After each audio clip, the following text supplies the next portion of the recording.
In the earthly life of Jesus, religion was a living experience, a direct and personal movement from spiritual reverence to practical righteousness. The faith of Jesus bore the transcendent fruits of the divine Spirit.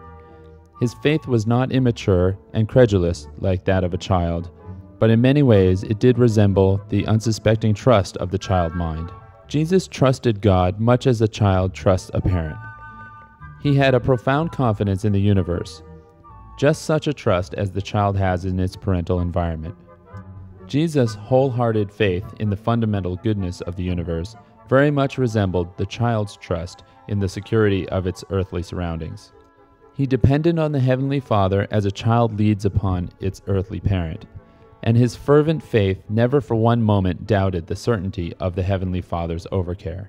He was not disturbed seriously by fears, doubts, and skepticism. Unbelief did not inhibit the free and original expression of his life. He combined the stalwart and intelligent courage of a full-grown man with the sincere and trusting optimism of a believing child. His faith grew to such heights of trust that it was devoid of fear. The faith of Jesus attained the purity of a child's trust. His faith was so absolute and undoubting that it responded to the charm of the contact of fellow beings and to the wonders of the universe. His sense of dependence on the divine was so complete and so confident that it yielded the joy and the assurance of absolute personal security. There was no hesitating pretense in his religious experience. In this giant intellect of the full-grown man, the faith of the child reigned supreme in all matters relating to the religious consciousness. It was not strange that he once said, "Except you become as a little child, you shall not enter the kingdom." Notwithstanding that Jesus' faith was childlike, it was in no sense childish. Jesus does not require his disciples to believe in him, but rather to believe with him. Believe in the reality of the love of God, and in full confidence accept the security of the assurance of sonship with the Heavenly Father. The Master desires that all his followers should fully share his transcendent faith. Jesus most touchingly challenged his followers not only to believe what he believed, but also to believe as he believed. This is the full significance of his one supreme requirement: follow me. Jesus' earthly life was devoted to one great purpose: doing the Father's will, living the human life religiously and by faith.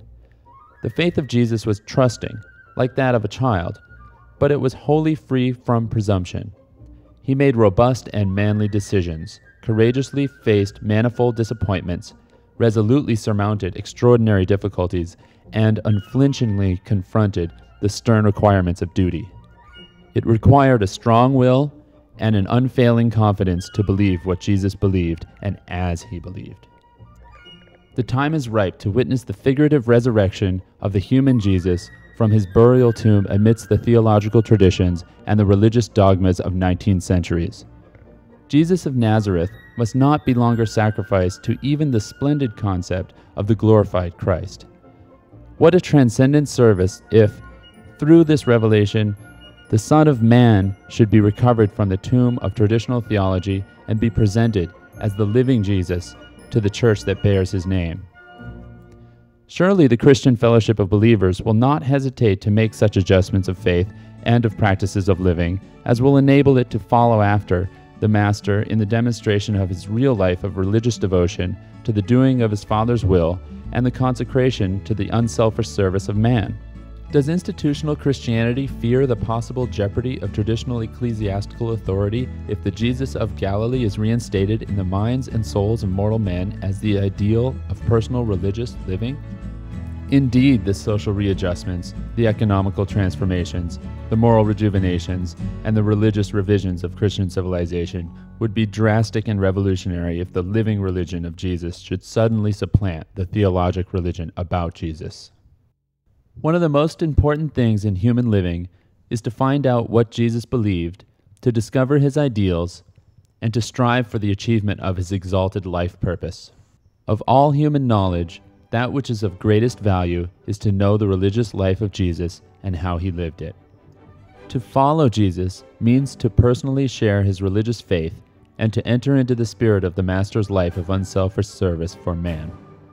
The common people heard Jesus gladly, and they will again respond to the presentation of his sincere human life of consecrated religious motivation if such truths shall again be proclaimed to the world. The people heard him gladly because he was one of them, an unpretentious layman. The world's greatest religious teacher was indeed a layman. It should not be the aim of kingdom believers literally to imitate the outward life of Jesus in the flesh, but rather to share his faith, to trust God as he trusted God, and to believe in men as he believed in men. Jesus never argued about either the fatherhood of God or the brotherhood of men. He was a living illustration of the one and a profound demonstration of the other.